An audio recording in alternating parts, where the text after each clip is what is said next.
Bonjour à tous, ici Greg alias GTech FPV de la team Taras. Aujourd'hui on va se pencher sur les simulateurs. On va faire un premier tuto avec une Taranis QX7 et Liftoff sur Mac. On va faire simple et puis on verra si ça marche après sur d'autres simulateurs et sur d'autres radios. A tout de suite. Donc pour faire ça, il vous faut simplement un câble USB. Pour la Taranis QX7 et la Taranis QX9 c'est celui-ci. Une Taranis, un Mac et Liftoff. Ça, jusque-là, c'est pas très difficile. Pour l'installation de Liftoff, ça se passe sur une plateforme qui s'appelle Steam.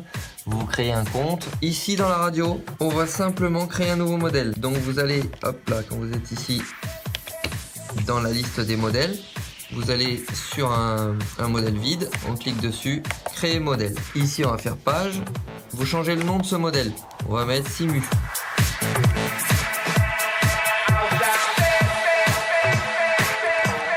Voilà, on met pas de chrono puisqu'on est sur un simu. Le seul truc très important à faire, c'est ici au niveau du HF interne. Au lieu de faire comme d'habitude des 16, des 8 ou autre, vous allez cliquer et vous allez mettre off. À quoi ça sert? Tout simplement, ça va éteindre le module d'émission HF interne. Et du coup, votre batterie ne va pas être consommée par ce module-là. Et donc, elle durera 2 fois plus longtemps. Qui vous permettra de jouer plus longtemps au simu sans utiliser votre batterie. Hop là, ensuite page suivante, phase de vol on n'en a pas comme d'habitude. Comme on a créé un nouveau modèle, il vous a créé ce nouveau modèle avec les voix habituelles. Ces voix habituelles, alors si on revient au début, c'est les voix qui ont été désignées lors du flashage de la radio et qu'on retrouve ici dans la config radio, donc avec un appui long sur le menu. Là on a la config radio avec la date, l'heure et autres. Et tout à la fin, vous avez ici l'ordre des voix principales. C'est l'ordre des voix telles qu'elles sont quand on crée un nouveau modèle. C'est-à-dire que moi je suis en mode 2 et j'ai demandé à ce que les voix soient dans cet ordre-là, c'est-à-dire G, A, P, D. Donc gaz en premier, A pour L sur la voix numéro 2, P pour profondeur sur la voie numéro 3 et D pour direction sur la voie numéro 4. C'est tout simplement l'ordre habituel classique stock de Betaflight. C'est pour ça que moi j'avais mis ça. Donc voilà, donc on revient dans notre fameux modèle qu'on vient de créer. Donc il nous les a mis dans l'ordre que j'ai l'habitude d'avoir. Et moi je vais rajouter quelques inters, tout simplement parce que, donc source, je vais rajouter, je vais avoir besoin de cet inter là, hop là. Donc je viens ici dans source, j'enclenche l'inter. Je lui donne pas de nom parce que là ça n'a pas vraiment d'importance. Le but c'est d'aller vite. Hop là. Ensuite en 6, je vais prendre cet inter là. Donc je vais venir sur source, je sélectionne la source, j'enclenche l'inter. Hop, donc c'est le deuxième. Ensuite, je vais me mettre cet inter là, hop là, ici.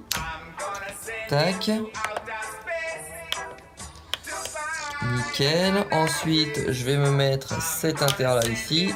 Tac. Nickel. SA. Pardon. Et ensuite, je vais me mettre aussi le petit là, le petit truc à touche rapide. Donc je vais venir sur source, tac, et celui-là derrière, clac, il m'intéresse aussi. Pourquoi je les mets? Parce que tout simplement tous ces inters vont pouvoir servir à affecter des fonctions sur le simulateur, donc ça peut être intéressant. Ensuite page, et tout ce que je viens de faire, on va les affecter à des voix. Donc sur la voie 5, je vais affecter la source numéro 5 que je viens de créer, juste avant. Sur la 6, il vous les propose dans l'ordre naturellement. Donc il y a juste à valider. On revient. 7, 8, on revient. Je crois que j'en ai une 9e.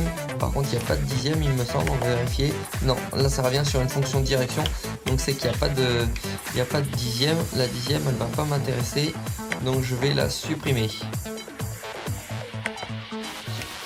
Une fois que j'ai terminé ça, mon modèle simu de ma radio, il est terminé, c'est fini. On n'a besoin que de ça, rien d'autre. On va maintenant passer sur le simulateur, tout simplement en démarrant Liftoff. Et on se retrouve donc sur l'ordinateur. Tac. Hop là, ça nous démarre le simu. Alors là, je suis en mode offline, donc faut pas s'inquiéter. À ce moment-là, je vais prendre mon câble USB. Tac, donc là, on arrive dans le jeu, bien évidemment. Tac. je peux prendre mon câble USB, je vais le brancher dans un des ports USB de mon ordinateur. Tac. Je vais le brancher ici, donc sur ma QX7, c'est sur le panneau avant, sur les X9, c'est derrière.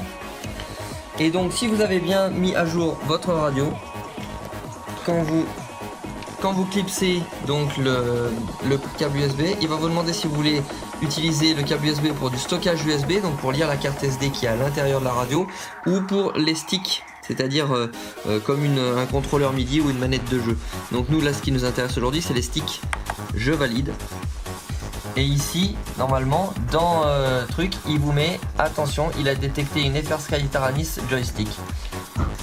Là, on est sur un Mac, il n'y a pas d'histoire de driver ou autre. J'ai pas encore fait le tuto sur le PC, donc on va voir comment ça se passe sur le PC sur un prochain tuto. Là, déjà, on va voir dans... Ici, on va venir dans Options. On va venir dans Contrôle. Et ici, dans Contrôle.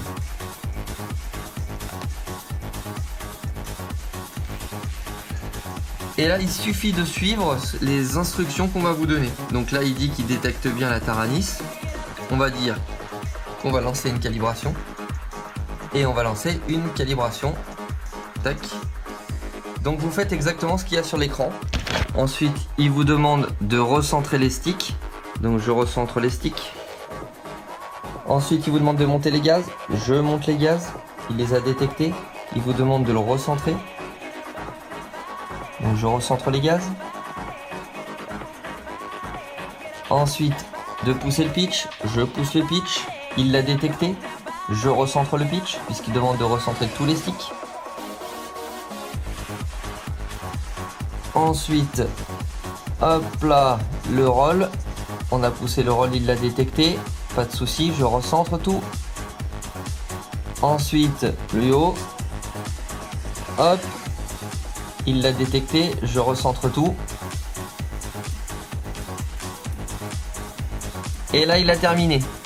Donc, je viens tout simplement faire un petit save. Ok, j'ai enregistré et je reviens dans le menu principal. Et maintenant, il y a une dernière action qui va nous permettre de ne plus toucher le clavier. C'est ici dans Options, Contrôle. On va venir dans Boutons.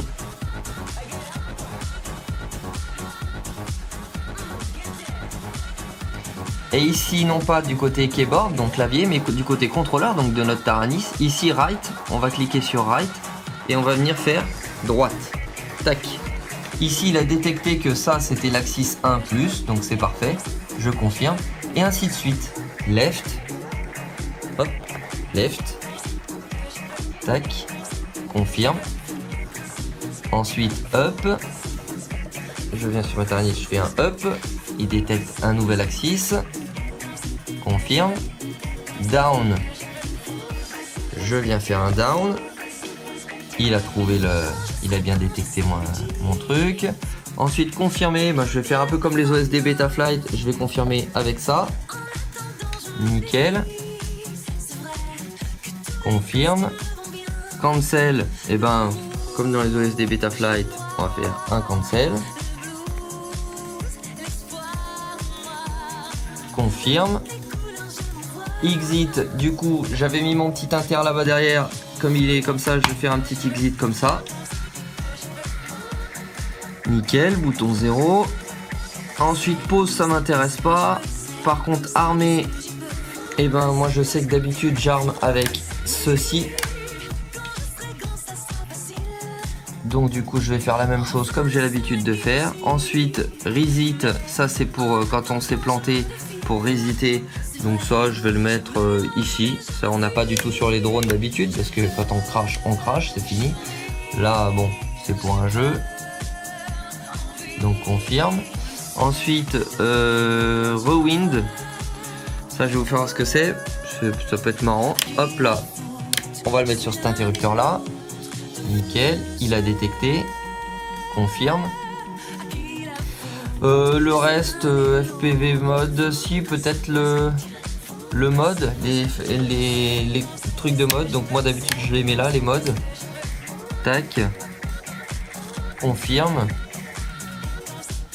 Après tout le reste, j'en ai pas vraiment besoin. Donc bon, je vais en rester là pour l'instant. Donc du coup, je vais enregistrer ce que je viens de faire. Et regardez, comme par magie, hop, on va se mettre là, tac. On va essayer de... Tac, on va revenir au menu principal, exit.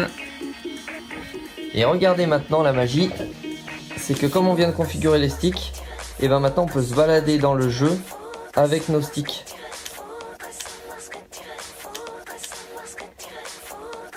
Hop là, bah, par exemple on va faire une race. Ici je viens valider ici. Je valide. Tac. Donc du coup je bascule sur le truc d'en dessous. Je valide que je vais faire de la race. Tac.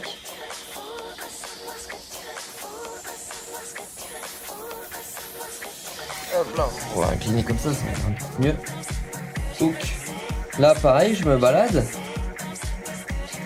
Donc on va dire que je veux aller hop là dans le hangar.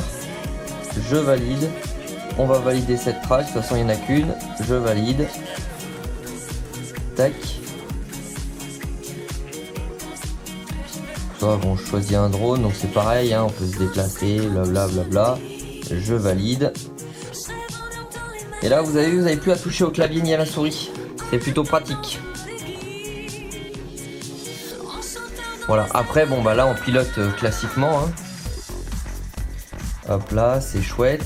Alors petite astuce, surtout quand on est dans des endroits sombres comme ça, on voit déjà pas grand chose en plus avec la simulation des glitches, c'est juste horrible. En appuyant sur la touche C, hop, ça enlève la simulation des glitches. Quand on est débutant, des fois, ça peut aider. Et après, on a exactement les mêmes fonctions que quand on vole. Hein. Donc on a les gaz, tout bien. La seule différence, c'est que là, contrairement à quand on programme pas les boutons, quand on décolle ici, ça arme tout seul. Là, on va faire comme en vrai. Il faut penser à armer. Tac. Ici. Et comme ça, il nous propose de pouvoir jouer. Donc, hop, quand je mets les gaz, ben, ça monte. Ça descend. Enfin, tout comme on fait d'habitude. Le seul truc, donc, est-ce que je vais y arriver avec 2 doigts? Hop là. Voilà, quand on se plante, on a la fonction qui s'appelle ici, donc soit on a le reset, tac, tel qu'on l'avait mis, hop, on revient au début de la course, donc on arme, et on va essayer d'avancer. Voilà, et quand on se plante aussi, on a le rewind, en fait ça fait retour rapide, et quand vous êtes ok, hop, vous arrêtez le retour rapide et vous reprenez là où vous étiez. Alors, ça c'est sympa. Sauf que par contre, votre temps, lui, continue à tourner dans le sens normal. C'est-à-dire que même si vous revenez en arrière, ça ne vous permet pas de faire revenir aussi le temps en arrière. Donc vous ne gagnez pas du temps. Par contre, pour les débutants qui eux s'en foutent du temps au départ, ça vous permet de revenir à un endroit précis sans forcément recommencer toute la course au départ. Donc voilà, et puis c'est tout quoi. Donc hop, un petit reset, on revient au départ. Et puis voilà, vous pouvez vous éclater. On a vu les modes ici, c'est en toggle, donc c'est à dire que, hop là, regardez mon doigt, en haut c'est marqué accro. Si je fais hop, un coup on passe en mode 3D, hop, un coup, donc c'est clac clac, il faut enclencher et désenclencher. Horizon, hop, level, et hop, on revient en accro. Tout simplement. Voilà les petits loups, donc vous avez vu, il n'y a rien de très compliqué. Avant, sur les vieilles versions de Liftoff, il fallait faire des choses un peu spécifiques là sur les entrées, il fallait les mettre à 50%, relever la courbe, faire plein de choses. Tout ça maintenant c'est inutile depuis la dernière mise à jour de la QX7 et du Simu avec ce fameux stick HID. Il prend toute la courbe complète des sticks. Et du coup, il n'y a plus rien besoin de faire, c'est très simple à paramétrer. On fait les voies pleines, classiques, et tout se passe très bien. Voilou. Donc voilà, on a fini pour Liftoff avec un Mac et une QX7. Vous avez vu que c'est relativement très simple. Bien évidemment, il faut avoir suivi tous les tutos précédents pour avoir mis à jour et votre Taranis et votre ordi avec Liftoff et autres. De façon à ce que tout marche aussi simplement. C'est grâce à toutes ces dernières mises à jour que c'est relativement simple et que ça va être plutôt cool. Ça, pour les débutants, c'est très important parce que ça va vous permettre de vous entraîner tout simplement sans trop casser. Ça évite de l'écolage, ça évite plein de choses et ça peut vous apprendre du coup à voler en accro très très rapidement. Ça dégrossit beaucoup le travail.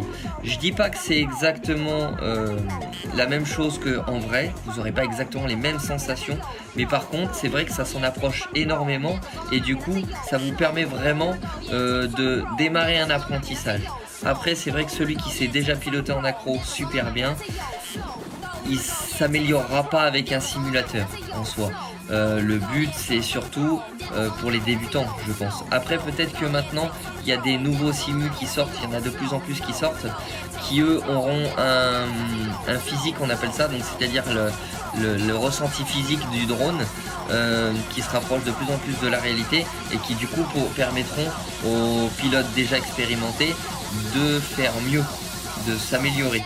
Moi, alors c'est mon avis perso, je trouve que le simulateur c'est bien, c'est sympa, ça permet de tenter des figures, de tenter des choses, d'amorcer des choses sans trop casser. Une fois qu'on a un petit peu le bon ressenti et que ça se passe bien, vaut mieux passer en vrai, ça sera toujours plus efficace. Du coup, je vous laisse, à très bientôt et puis on fera un deuxième tuto très très court cette fois-ci qui sera exactement la même chose mais on va tenter sur PC pour voir si ça réagit différemment, s'il faut est-ce qu'il faut des drivers ou quelque chose comme ça, aucune idée, donc on regardera tout ça ensemble et puis ben on verra si ça marche. Ciao.